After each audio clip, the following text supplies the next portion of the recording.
Hi, this is Jay with Jay Pryor Consulting. Thanks again for joining me. We are continuing our conversation today about gender consciousness.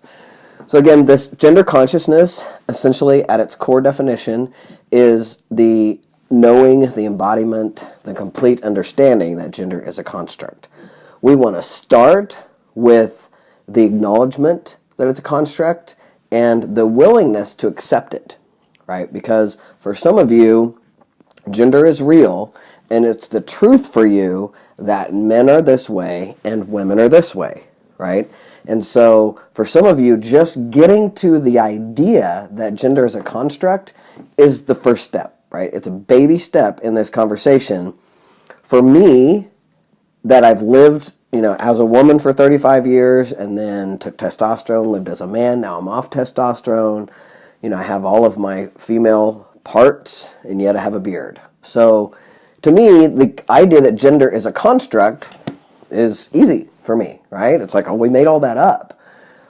Because my experience is whatever people decide I am is how they treat me, right? If you decide I'm a man, you treat me that way. When you decide I'm a woman, you treat me a particular way. When I was presenting as a butch woman, I was treated very differently than when I would put on a dress. I was very fluid with my gender and had times when I was in a backless dress and high heels. And believe me, when I'm in a backless dress and high heels, I have people treat me differently than I did when I was dressed really butch and, had my tattoos showing and still presenting as female.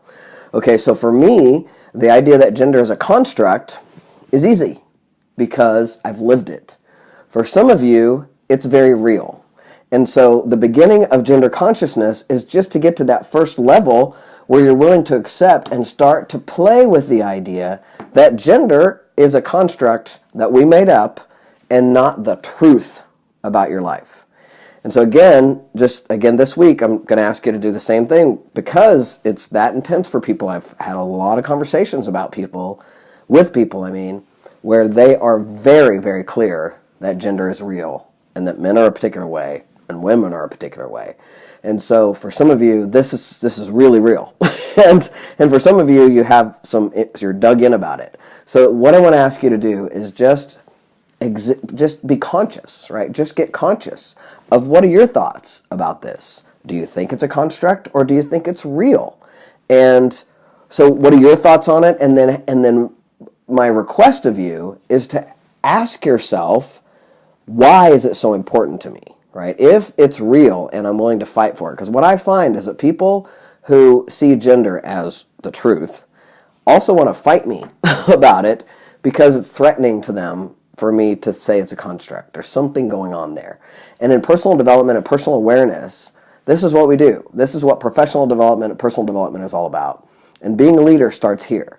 And so what I'm asking you to do this week is to stay in that conversation of how do I feel about gender consciousness? Do I think gender is real or do I think it's a construct? And where do I land on that? And could I just start being conscious, start being aware? I personally have really been embracing myself as human. And doing that has had me be conscious of how often I look at something and think it's feminine or masculine, or how many times I say, thanks, man, or identify someone by their gender, right? Which is a lot. So this is what I'm asking you to do, just to start to become conscious, more conscious, gender conscious, and we're just dipping our toe in the water. Once again, I hope you'll join me. If you have questions, please comment. Let's have a conversation about this. Where do you land on this? And can we get that this is a construct? Again, for me, it's easy. For some of you, you might disagree, but I want to have a conversation about it, okay? And so thanks for being here as always. Thanks for joining us, and I hope that you'll join in this conversation. If you have questions for us, leave them here. You can hit us up at my website, www.jpryorconsulting.com. Thanks again. Happy to have you.